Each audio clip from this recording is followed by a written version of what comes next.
Балалы үй базар демекші. Әрбір отау көтерген жанның арманы перзент сүйіп, ұрпақ өрбіту.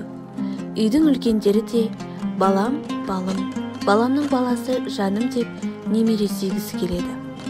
Жас келінге ырымдап, ұлтабар жегізуінің де сыры осы болса керек. Иіліп сәлем салған жас келінге үлкендер тараптан айтылатын ұлтап, үбірлі шүбірлі бол деген ақ тілектерлігі де адам өмірінде ұрпақтың айрықша орын алатынын аңғартады. Ертеректе келін бойындағы кішкентай өзгерістің өзін қалт жібермей, оның себебін турасынан сұрамай қамқорлық жасаған. Тек ене ғана емес, абысын ажыны, ауылдағы жанашыр аналар жақсылықтың нышаны қашан байқалар екен деп қадағалап күте бастайды. Асқа тәбеті соқпай, бойында өзгерісі бар келінді байқаған жан, оның енесіне келіп, келініңіз ақ алғысты болыпты деп астарлап жеткізеді.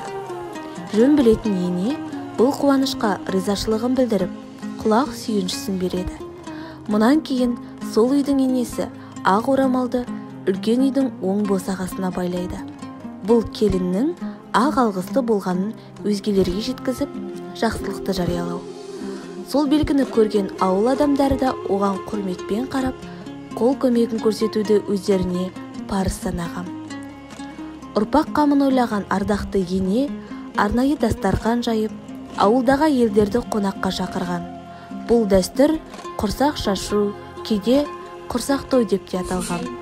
Мынау келінімнің бойынан өзгерісті байқап, Құда қаласа мына немерем дүниеге аман есен дені сау болып келсін деп, қол аяғын аман есен бауырына жейсін деген ниетпенен мына құрсақ шашу бергелі отырмын өздеріңізге. Солған арнап шақырдым сіздерді.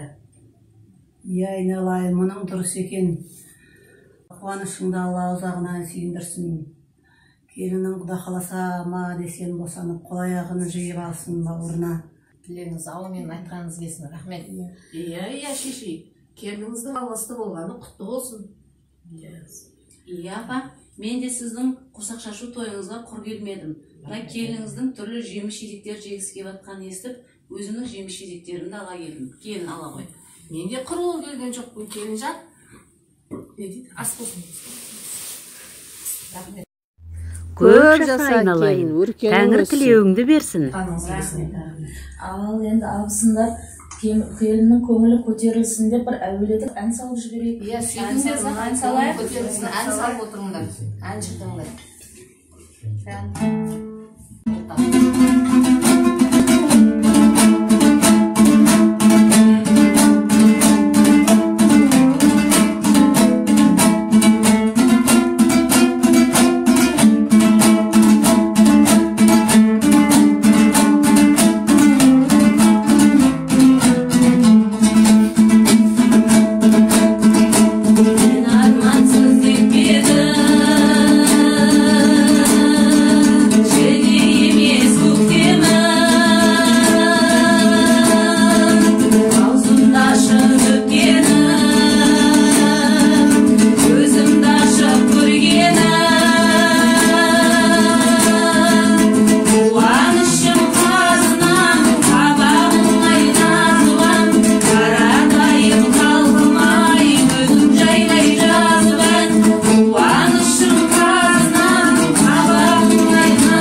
Ай, бұл үйдің отағасы қайда?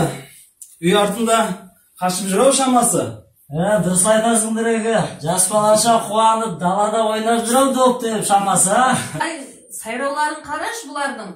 Бірінші өздерің сондай ерлік жасап алыңдар. Сосын сөйлеу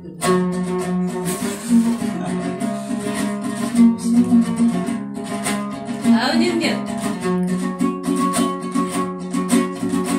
Жыңғыл қайың ендеші, жыңғыл қайың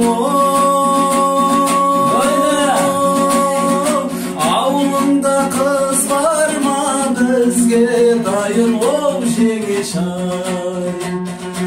Ауылыңда қыз болса бізге дайын екі ауылдың арасын жол қылайын жеңешай. Томпедім жеңешай, мен саған өкпелем, томпедім жеңешай. Осындай ән жырдан кейін келіннің езуіне күлкі ұялап, көңілі көтерілген. Мұндай дәстүрді келін көңілі деп атаған. Бұл жоралғыда еміренген ене кәделерін жасап, үлкен әжелері ақ батасын берген. Шешей, мына келешегі туылатын сәбиімізге арнап, жастарға арнап, бүгінгі құрсақ шашу тойымызға арнап батаңызды беріңіз. Бата беріңіз кәдеге. Амин. Амин.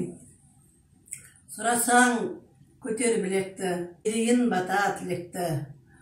Құрсақтағы сәбиің есті болып жетілсін, әкесіндей нар палуан болсын дейін жүректі. Айың туып оңнан, оңай болсын толғағың. Жүзің жайнап күлімдеп, орындалсын арманың. Сәбиіміз аман есен дүниеге келсін. Аумин. Аумин.